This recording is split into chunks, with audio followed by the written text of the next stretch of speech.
दोस्तों नमस्कार। दोस्तों, आजाद भारत में अगर किसी की गुलामी भारत करता है तो वह है चुनावी राजनीति। चुनावी राजनीति की डुगडुगी बजा दीजिए और उसके बाद देखिए, आपको शिक्षा नहीं मिल पा रही है, उसकी कोई व्यवस्था, कोई इंफ्रास्ट्रक्चर देश में है या नहीं है, कोई मायने नहीं रखता है। आपको इलाज भी मिल पाता है या नहीं मिल पाता है, देश में महामारी है, लोग मर रहे हैं, मुआवजा तक देने का पैसा नहीं है, देश कर्ज में डूबा है, राज्य कंगाल हो चले हैं, लेकिन कोई मायने नहीं रखता है, क्योंकि चुनावी राजनीति की डुगडुगी बजते ही इस देश के भीतर के तमाम संवैधानिक संस्थान उसी डुगडुगी पर नाचने लगते हैं। इस देश के भीतर में मान लिया जाता है कि लोकतंत्र तो यही है। चाहे इस देश में कंगाली की स्थिति राज्य दर राज्य होती चली जा रही हो, चुनाव दर चुनाव होते हैं, लेकिन राज्य और कंगाल कैसे हो जाते हैं। किसी जगह पर चुनाव के बाद भी कुछ नहीं बदलता है, किसी जगह पर सत्ता बदल जाती है, लेकिन फिर भी किसी को कुछ नहीं मिलता, लेकिन फर्क कुछ भी नहीं पड़ता है। तो भारत को राजनीति की भट्टी में झोंकने की तैयारी एक बार फिर हो चली है। 2022 दरअसल ये एक ऐसा चुनावी वर्ष है जिसमें 6 राज्यों में चुनाव होने हैं।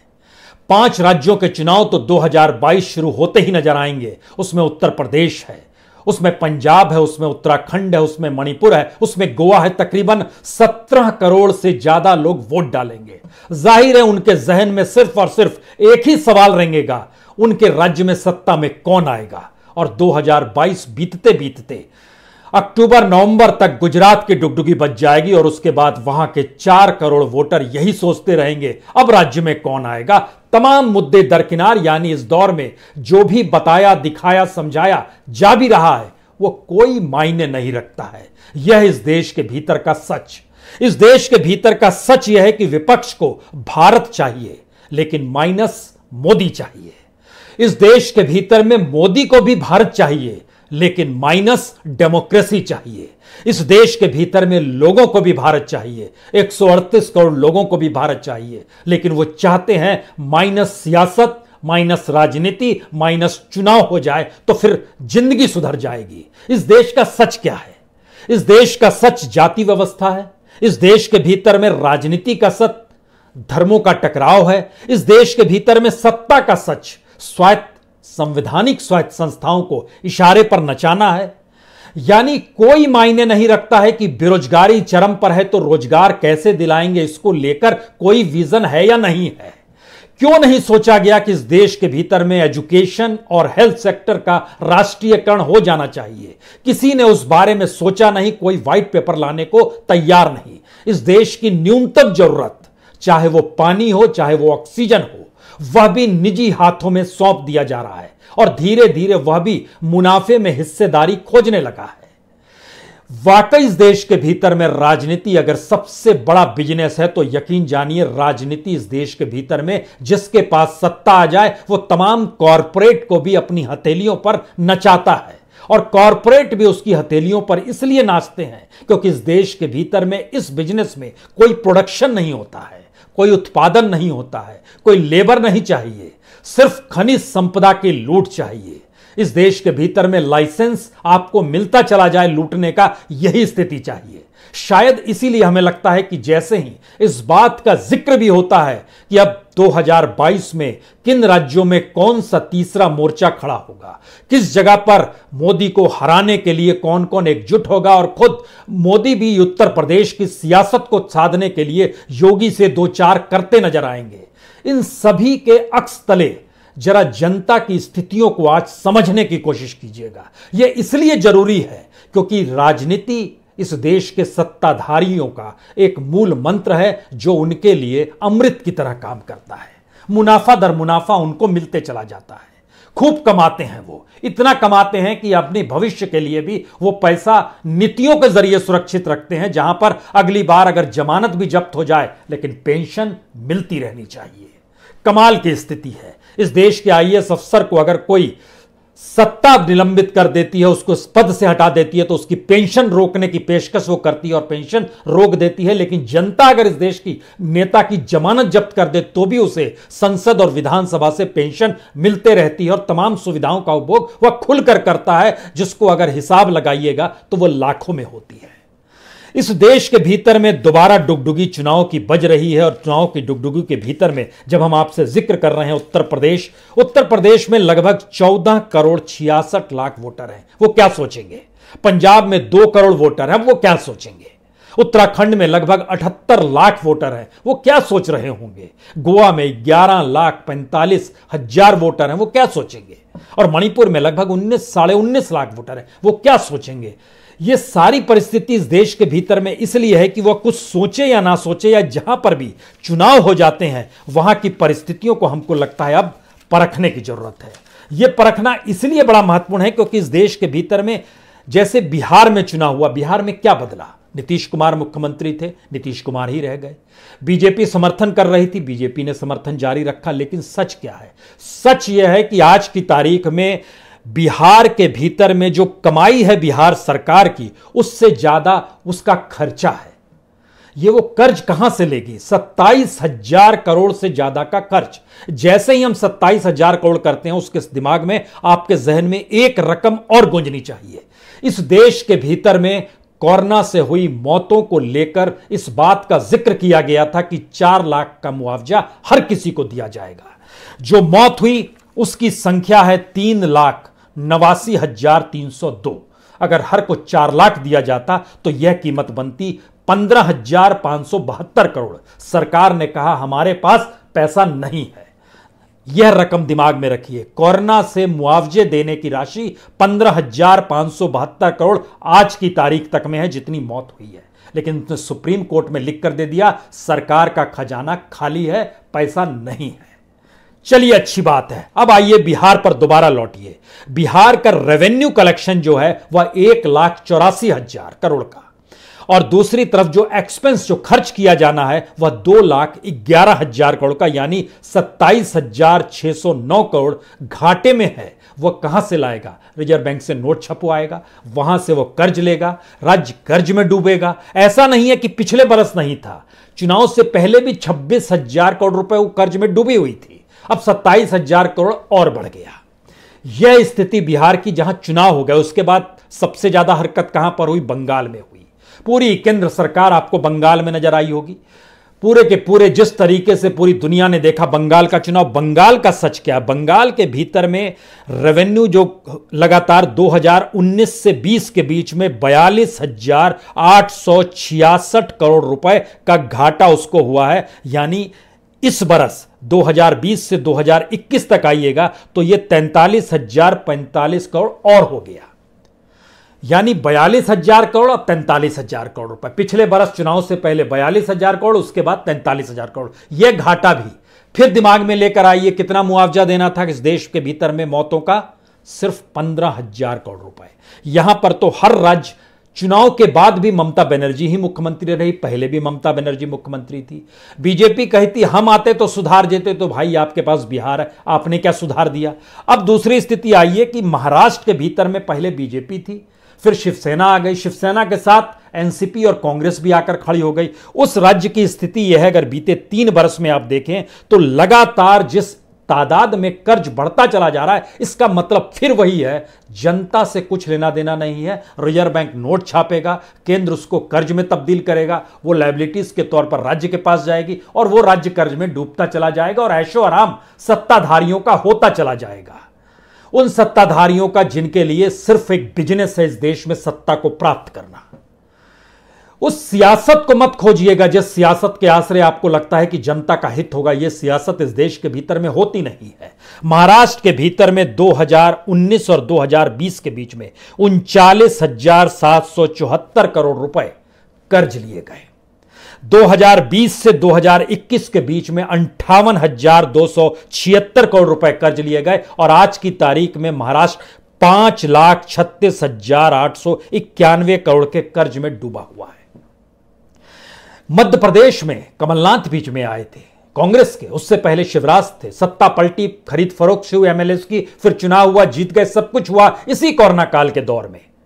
लेकिन फिर वह भी राज्य और कर्ज में डूबता चला गया। जब खुद शिवराज मुख्यमंत्री थे तब 34,254 करोड़ का घाटे में थे और आज की तारीख में कमलनाथ से होते हुए जब दोबारा सत्ता मिल गई तो आज की तारीख में लगभग 50,000 करोड़ के कर्ज में मध्य प्रदेश डूबा हुआ है।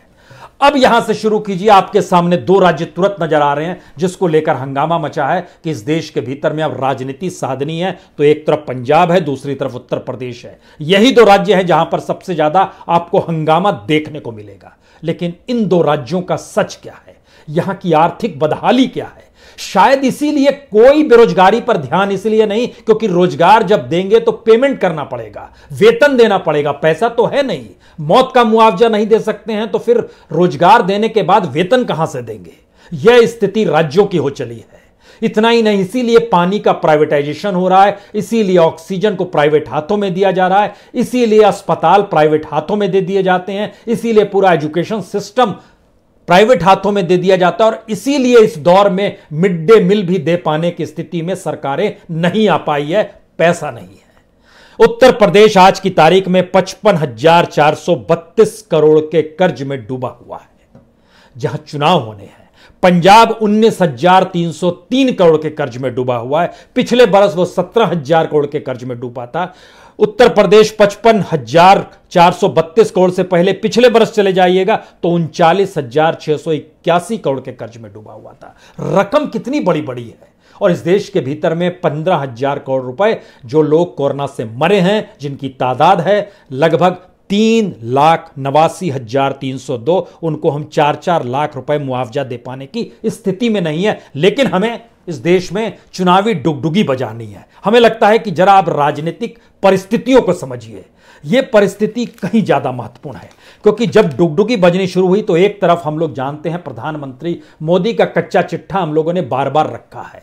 हर बरस जो व्यक्ति अपने प्रचार में 1,000 करोड़ से ज्यादा खर्च कर देता हो उसको लेकर हम लोग किस रूप में कैसे 1,000 करोड़ का मतलब यह है कि इस देश में तकरीबन 25,000 लोगों को मुआवजा दिया जा सकता था 4-4 लाख रुपए का। हर साल इन्होंने खर्च किया है, यानी लगभग 7 साल के भीतर में 2 लाख लोगों को मुआवजा दे सकते थे अगर प्रचार ना होता। आप कहेंगे 2015 में थोड़ा ही पता था कि ऐसी महामारी आएगी और मौत होगी, उस समय तो खर्च कर दिया। उसके बाद फिर लौट के आइए जब सरदार पटेल की प्रतिमा बन रही थी, 3,000 करोड़ रुपए खर्च हुए और 3,000 करोड़ का मतलब यह है कि 75,000 लोगों को 4-4 लाख रुपए मुआवजा दिया जा सकता था। आप कहेंगे यह भी पुराना है। उसके बाद आइए इस देश में प्रधानमंत्री ने अपने लिए एक हवाई जहाज बनाया, शानदार जहाज, अमेरिकी राष्ट्रपति के तर्ज का विमान।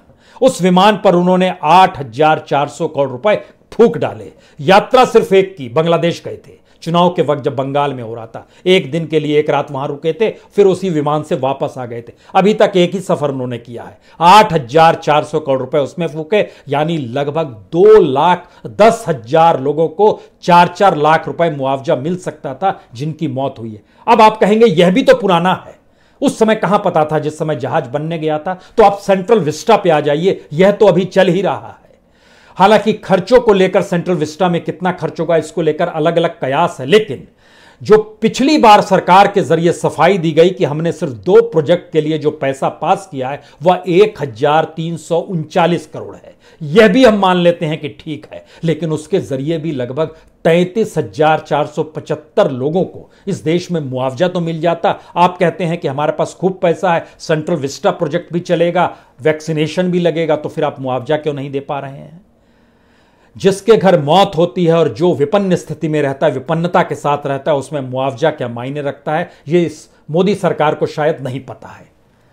शायद इसीलिए इन बातों का जिक्र है कि इस मोदी सरकार का अल्टरनेटिव इस देश में कौन होगा। और यह बहस जब शुरू होती है तो फिर पुराने वाशिंदे जुड़ने लगते हैं, एक दूसरे से मिलकर संवाद बना लेते हैं, लेकिन उनका अपना अतीत क्या कहता है हमें लगता है यह भी आज समझिए। यह इसलिए समझिए क्योंकि आज की बैठक के भीतर में आपको यशवंत सिन्हा ने राष्ट्रमंच बनाया। शरद पवार के बारे में जानकारी लेना चाहते हैं तो कॉरपोरेट के वो बेहद नजदीक रहते हैं। इस देश के भीतर में जब 2 ही कॉरपोरेट सत्ता के करीब आए, अंबानी और अडानी, तो बाकी कॉरपोरेट्स में बड़ी हलचल हो गई।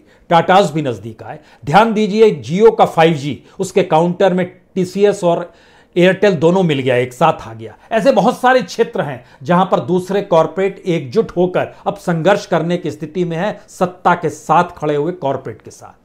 इन कॉरपोरेट के भीतर भी कलबलाहट है कि इस देश में सत्ता परिवर्तन हो, तो जाहिर है कॉरपोरेट से नजदीकी शरद पवार जी की रही है, इससे इनकार नहीं किया जा सकता है। लेकिन इसके साथ एक दूसरा सच भी है, शरद पवार भी इस देश के भीतर में, याद कीजिए 2010, हमें तो याद है पार्लियामेंट के भीतर सुषमा स्वराज विपक्ष की नेता के तौर पर जब भाषण दे रही थी और वो जानकारी दे रही थी इस देश में किस तरीके से एग्रीकल्चर के क्षेत्र में घोटाले हुए हैं, स्कैम हुए हैं। उन्होंने इस बात का जिक्र, शरद पवार उस समय एग्रीकल्चर मिनिस्टर हुआ करते थे, उन्होंने जानकारी दी कि किस तरीके से जो हमारे यहां एमएसपी किसानों को दी जा रही है वो 850 रुपए दी जा रही है जो चावल है, और जो बाहर से चावल और गेहूं मंगाया जाता है और एमएसपी के तुलना में वो लगभग 1.5 गुना ज्यादा 1400 रुपए तक दिया जा रहा है जो बाहर से मंगाया जा रहा है। उन्होंने गेहूं स्कैम, चावल स्कैम, दाल स्कैम और चीनी स्कैम, चारों स्कैम का जिक्र किया था। लेकिन आज की तारीख में शरद पवार किसानों के पक्ष में है, उनके आंदोलन के पक्ष में। आप क्या कहेंगे, राजनीति 360 डिग्री में घूम गई या इस देश ने शीर्षासन का योगा सीख लिया? इतना ही नहीं, याद कीजिए यशवंत सिन्हा। हम इन बातों का जिक्र आज इसलिए भी करना चाहते हैं क्योंकि वही राजनीति के चंद चेहरे जो बार बार घूमकर आपके सामने आकर खड़े हो जाते हैं और आप उम्मीद और आस लगा बैठते हैं शायद इन्हीं के भरोसे इस देश में सत्ता परिवर्तन हो जाए। हो सकता है हो जाए, लेकिन स्थिति आपकी और विपन्न होगी, इसको दिमाग में रखिएगा। इस देश के भीतर में जनता को ही विपक्ष बनना पड़ेगा, अन्यथा ऐसे चेहरे बार बार आएंगे। और जिस वक्त इस देश के फाइनेंस मिनिस्टर हुआ करते थे यशवंत सिन्हा, उन्होंने जिस रूप में बजट रखा उसका विरोध राष्ट्रीय स्वयंसेवक संघ ने किया, उसके भीतर स्वदेशी जागरण मंच ने किया। उनके नेता हुआ करते थे दत्तोपंत ठेंगड़ी, वो विरोध कर रहे थे कि यह तो सिर्फ विदेशी निवेश मंगाते हैं और इन्होंने इस देश के भीतर में स्वदेशी स्थितियों को खत्म कर दिया है। और इतना दबाव पड़ा कि अडवाणी जी को कहना पड़ा उसके बाद, यशवंत जी आप पद छोड़ दीजिए, इस्तीफा दे दीजिए। उनको फाइनेंस मिनिस्टर की कुर्सी चली गई।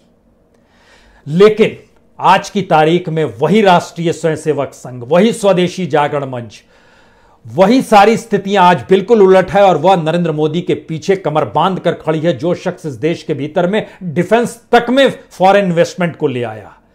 यानी राजनीति फिर कैसे घूम गई और फिर आप शीर्षासन होकर सोचना शुरू कीजिए। इसलिए आपके जहन में जब यह बात आएगी कि एक वक्त रामदेव कहा करते थे कि कांग्रेस किस तरीके से पश्चिमीकरण कर रही है और उनका विज्ञापन चलता था पश्चिमीकरण के ठीक पैरेलल में हम किस रूप में इस देश में एक क्रांति लाना चाहते हैं, स्वदेशी क्रांति। लेकिन क्या मोदी काल में वो बोल पाए? नहीं बोल पाए, लेकिन उनकी नेटवर्थ बढ़ती चली गई। एकदम पैराशूट की रफ्तार से वो छलांग कुलांचे मारते हुए मिसाइल की तरह ऊपर चलती चली गई। इस देश के भीतर में यही राजनीति है और यही चंद चेहरों के भीतर हम लोगों को विकल्प देखना है। और विकल्प के लिए चिंतन करते वक्त इस देश के भीतर में मीडिया भी खुसफुसाते हुए जब इस बात का जिक्र करता है कि आज शरद पवार के निवास पर इस बात की चर्चा हो रही है कि आने वाले वक्त में कैसा मंत्र फूंका जाए जिससे एक ऐसा मोर्चा तैयार हो जाए जिसमें इस बात की आहट हो कि सत्ता परिवर्तन इनके जरिए हो सकती है। आप भी इसी में खो जाएंगे और आप भूल जाएंगे इस देश के भीतर में कौन मरा, कितने मरे, इस देश में कैसे स्कूल तो सालों साल से बंद है, जो गरीब और मुफलिस लोग हैं उन्हें तो मिड डे मील उनके बच्चों को नहीं मिल पा रहा है, इस देश के भीतर में इलाज नहीं मिल पाया आपको, इस देश की हर न्यूनतम जरूरतों को प्राइवेट सेक्टर के हाथ में दे दिया। क्या कोई पॉलिटिकल पार्टी ये कह पाने की स्थिति में है या वो नेता कह पाने की स्थिति में है कि हम जब आएंगे तो हम इस देश के भीतर में हर चीजों का राष्ट्रीयकरण करेंगे जो जनता के लिए न्यूनतम जरूरतों से जुड़ा है, और कम से कम एजुकेशन और हेल्थ सेक्टर और पानी और हवा का राष्ट्रीयकरण तो होना ही चाहिए। सारी चीजें धूमिल हो गई, सारी चीजें बदल दी गई। ये हर किसी को पता है कि मौजूदा परिस्थिति के भीतर में जनता पार्टी की तरह कोई सोच पैदा नहीं हो सकती है, क्योंकि नरेंद्र मोदी इंदिरा गांधी नहीं है। नरेंद्र मोदी ने कोई इमरजेंसी नहीं लगाई है, उन्होंने उससे कहीं ज्यादा विभत्स स्थिति संवैधानिक दायरे में खड़े होकर संविधान की परिस्थितियों को ही खारिज कर कर खड़ी कर दी है। कभी भी सुप्रीम कोर्ट से रिटायर हुए चीफ जस्टिस ऑफ इंडिया जिस तरीके से चंद दिनों में पार्लियामेंट में पहुंच जाए और जब वो चीफ जस्टिस बनने लगे तो उससे चंद दिनों पहले वो बोले डेमोक्रेसी पे खतरा है, ऐसी स्थिति इस देश के भीतर में इससे पहले कभी देखी गई है? तो हम किन परिस्थितियों में किन मुद्दों के जरिए खड़े हों? क्या उन्हीं चेहरों के आसरे टटोलना शुरू करें? यही विकल्प है, इन्हीं परिस्थितियों के साथ जीना है, क्योंकि हर नाम के साथ जब आप टटोलना शुरू कीजिएगा उसका अतीत और उनकी राजनीतिक परिस्थितियों का, तो आपके हाथ में सिर्फ धोखा दिखाई देगा। आपको लगेगा इन्होंने जनता को सिर्फ धोखा दिया है। इस परिस्थितियों के बीच में अब 2022 चुनावी वर्ष है, 2024 तो इस देश में चुनावी डुगडुगी का अद्भुत काल है। इन तमाम परिस्थितियों में इस देश के भीतर में और अर्थव्यवस्था डगमगाएगी, लोकतंत्र और खारिज होगा, संवैधानिक संस्थान और घायल होंगे, नौकरशाही और रेंगना शुरू करेगी, मीडिया और सत्ता का गुणगान करेगा, मजदूरों के पास काम नहीं होगा, किसानों को एमएसपी नहीं मिलेगी। इस देश के भीतर में चंद कॉरपोरेट के पास और लाइसेंस आ जाएंगे। इस देश के बेसिक इंफ्रास्ट्रक्चर से जुड़ी हुई चीजें भी सरकार सत्ता पल्ला झाड़ लेगी और कौड़ियों के मोल कॉरपोरेट को दे देगी। कॉरपोरेट के नेटवर्थ उनके अपने काम से बन जाए तो ठीक है, जो पूरी दुनिया में होता है, लेकिन भारत के भीतर कॉरपोरेट का नेटवर्थ उसके काम, उसके प्रोडक्शन से नहीं बढ़ता है, बल्कि सत्ता द्वारा कौड़ियों के मोल दी जाने वाली संपत्तियों से बनता है और वही नेटवर्थ आगे बढ़ता चला जाता है। और इसी प्रक्रिया में इस देश के भीतर में जो सत्ताधारी होते हैं, उन सत्ताधारियों का भी नेटवर्थ इसी रूप में बढ़ता है और फिर वो कॉरपोरेट के साथ जो उनका नेक्सस होता है, वो कॉरपोरेट पूंजी लगाते हैं, ये आगे बढ़ते चले जाते हैं। इन्हीं परिस्थितियों में ये खलबलाहट या कुलबुलाहट इस देश के भीतर में जागृति रहती है, लेकिन इस देश की जनता ये सोचती रहती है, 5 साल के लिए हमने चुन लिया तो पूरा मौका दे दिया, अब हम कुछ नहीं बोलेंगे, 5 साल के बाद बोलेंगे। और 5 साल बाद पता चलता है कि लोकतंत्र के लिए जो भी न्यूनतम जरूरतें वोट देने की होती है, उसका भी इंतजाम सत्ता ने अपने अनुकूल कर लिया, तो आप क्या करेंगे? सियासत की ऐसी स्थिति दुनिया के किसी देश में आपको देखने को नहीं मिलेगी। यह एक ऐसी परिस्थिति है जिसे या तो जी लीजिए या फिर भूल जाइए कि यह देश लोकतांत्रिक अवस्थाओं को जी रहा है, आजाद है, और आजाद भारत के भीतर जो गुलामी है राजनीति की, वही आजादी का मूल मंत्र है। और जब जब 124A इस देश के भीतर में राजद्रोह किसी पर भी ठोक दिया जाता है मुकदमा, उसके बाद वो मुकदमे से जब वापस निकल कर आता है तो कोई ये सवाल नहीं कहता है कि कॉन्स्टिट्यूशन जनता के लिए है, सरकार के लिए नहीं है। सरकार की जिम्मेदारी कॉन्स्टिट्यूशन के प्रति है और कॉन्स्टिट्यूशन की जिम्मेदारी जनता के प्रति है। तो उस जनता को कंपनसेशन, जो भी स्टेट गलत काम करता है, मिलना चाहिए। इस सवाल पे हर कोई खामोशी बरत लेता है।